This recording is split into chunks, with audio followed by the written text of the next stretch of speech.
Thank you, Matt.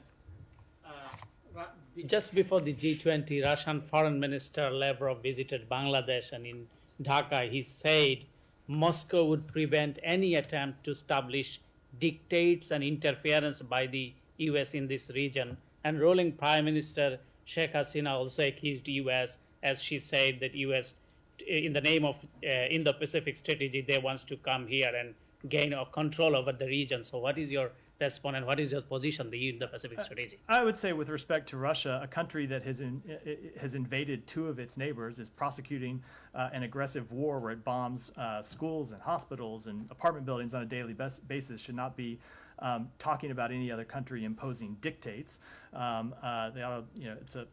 It's it's not the most self-aware comment that Sergei Lavrov has ever made. But I would say that with respect to United States policy, the United States and Bangladesh share a vision to ensure the Indo-Pacific region is free and open, connected, prosperous, secure, and resilient. That's the intent of our Indo-Pacific strategy, and that is our position.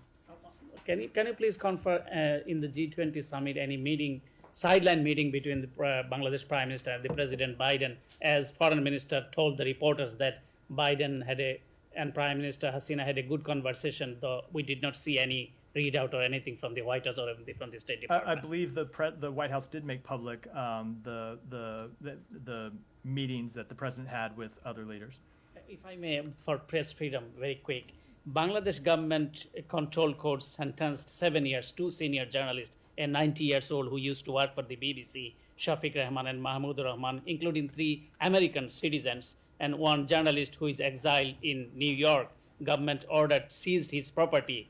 Journalist name Ilyas Hussain. So what is your comment? The government is harassing journalists and reporters and the senior editors. We believe, as we've said on a number of occasions, that journalists play an essential role in any democracy.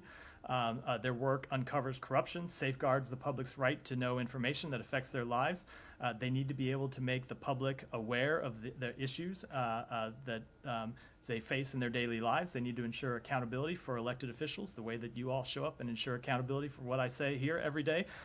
They must be able to do their jobs without fear of harassment, violence, or intimidation. And we are concerned with the government of Bangladesh's systematic and pervasive oppression of journalists and media personalities who attempt to hold the government accountable. Go ahead. Thank you.